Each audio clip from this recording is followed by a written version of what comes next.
Hey guys! Welcome to iCreate. For today's video, we will be creating this origami bag.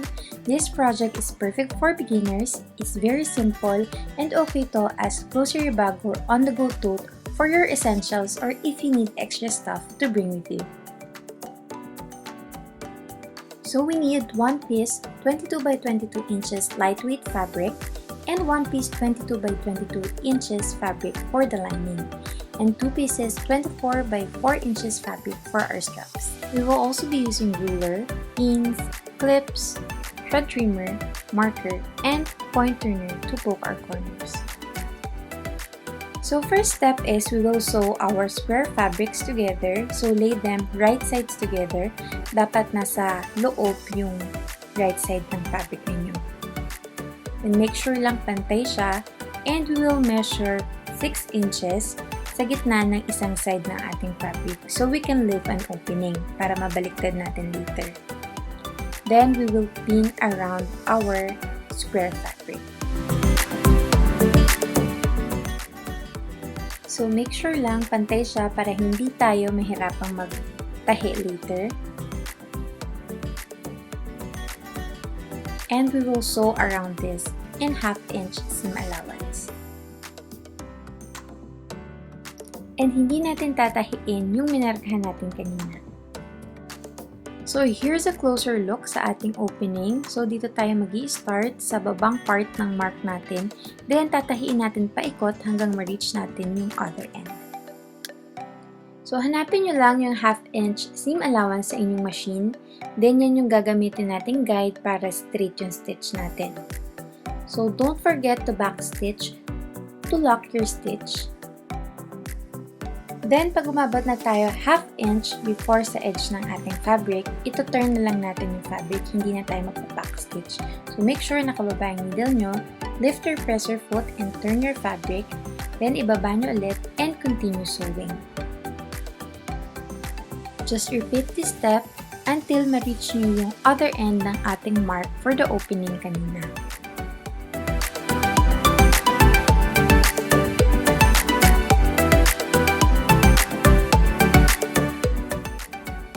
Again, don't forget to backstitch.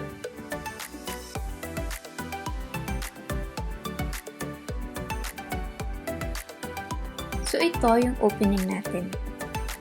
Then we will cut the corners diagonally so we can pop it properly later. Make sure to cut close enough nang hindi tinatamaan yung tinahin nyo. And now we can turn our fabric right side out from the opening na ginawa natin kanina.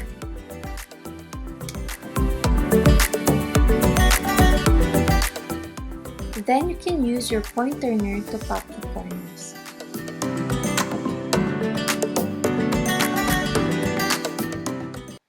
Make sure lang na mabaliktad yun ng maayos and pantay siya.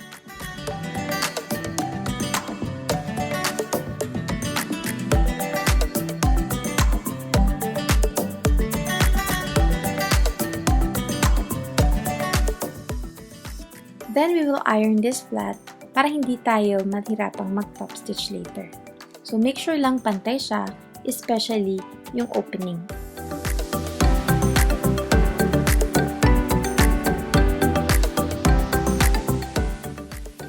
So let's pin it para hindi na bumuka.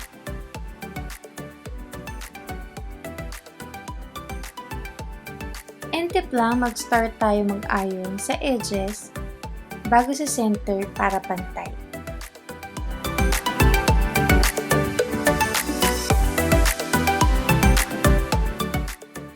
Then we will top stitch this in 1/8 seam allowance to seal our opening and for professional finish. So again, don't forget to backstitch and sew this close sa edge as possible.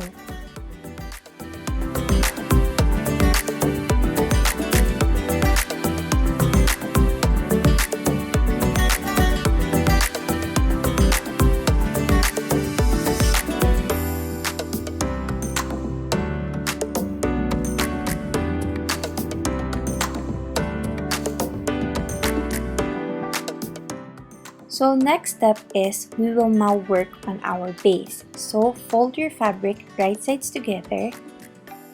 Then i-measure lang natin yung smaller side which is 10.5. Then i-mark natin yung half which is 5.25. And yung half na yan yung gagamitin nating measurement sa ating longer side. Then we will just connect it using our marker. So don't worry, hindi yan magiging visible sa bag natin later. We will just pin this and repeat it on the other side.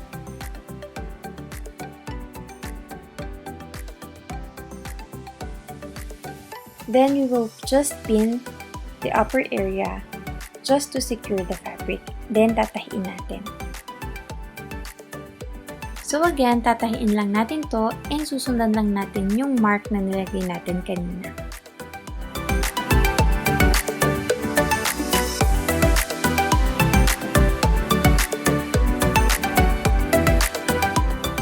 Then we will just repeat this on the other side.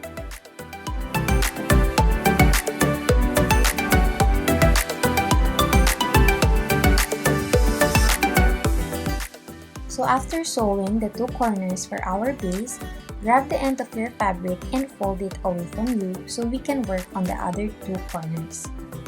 Make sure lang na pantay siya. And gagamitin lang ulit natin yung half ng measurement ng short side nyo which is 5.25.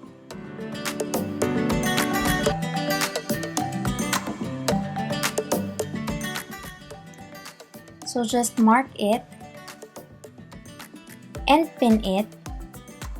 Then we will just repeat this process on the other side.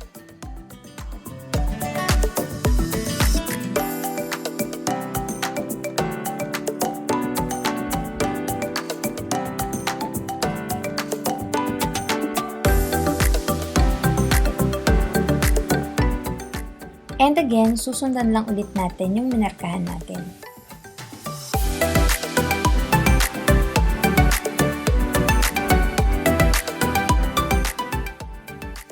And don't forget to sew the other side.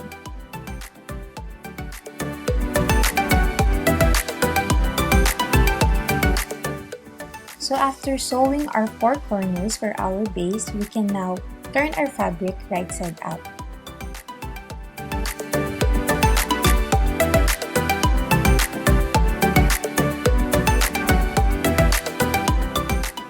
So as you can see, may mga nakaharang pa dyan. Yan yung tinahi natin kanina. So ang gagawin natin is we will lay flat our bag. Then, i-fold natin yung corners natin like this. So magmumukha siyang parang ice cream cone. Then we will iron this.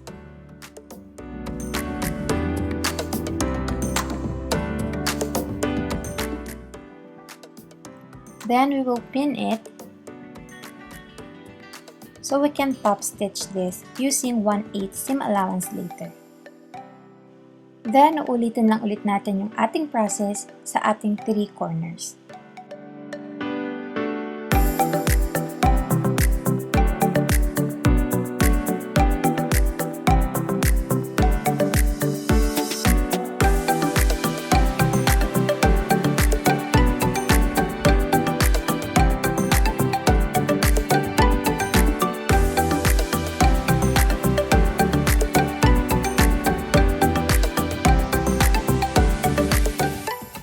So again, we will top stitch this and pwede nyong gamitin yung existing stitching nandyan as your guide. So use a coordinating thread kasi magiging visible yung stitch natin sa ating outer fabric. Then just sew your other 3 corners.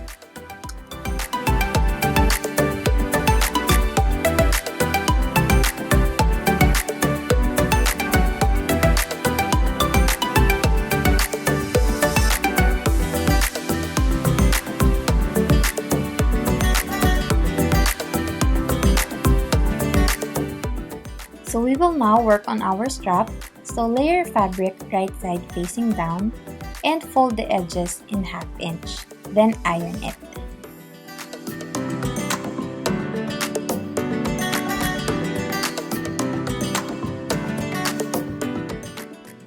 Then fold your fabric in half, wrong sides together.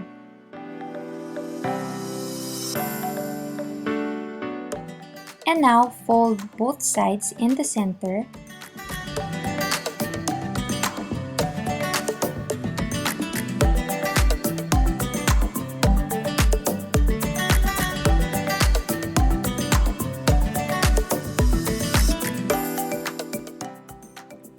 Then lastly, fold them together. So make sure lang pantay siya.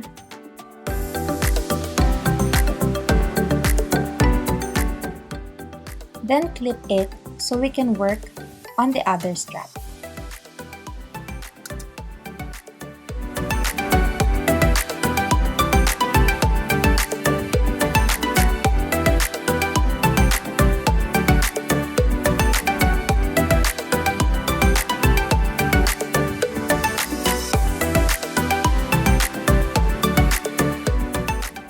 And now we will sew around our strap in 1/8 seam allowance. So start on your small side. And again, don't forget the back stitch. And make sure straight yung stitch nyo dito kasi visible siya.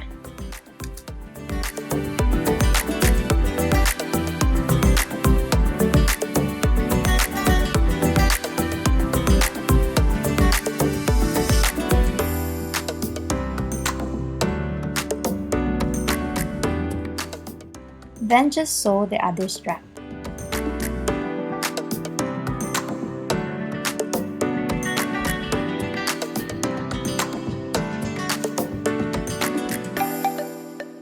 So last step is we will now attach our strap sa tip ng ating bag. So measure 1 1/4 inch from the tip of your bag. Then kunin nyo yung strap and i-clip nyo lang. Then we will sew this. Susundan lang natin yung existing stitch and triangular tip ng bag. Then just grab the other end of your strap and attach it to the other tip of your bag. Then just repeat the process for the other strap.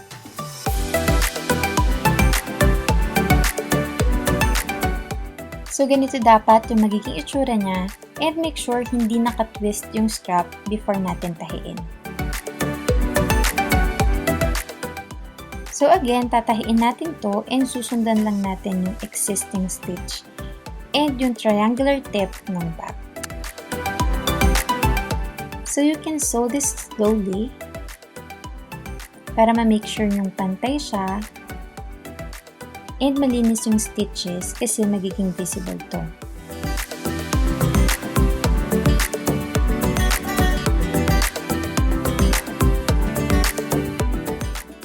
And don't forget to backstitch to secure your stitches.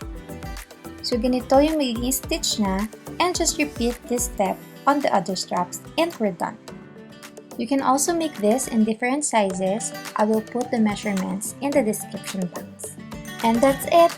If you find this video helpful, please like and consider subscribing. If you have any questions or content suggestions, please comment below.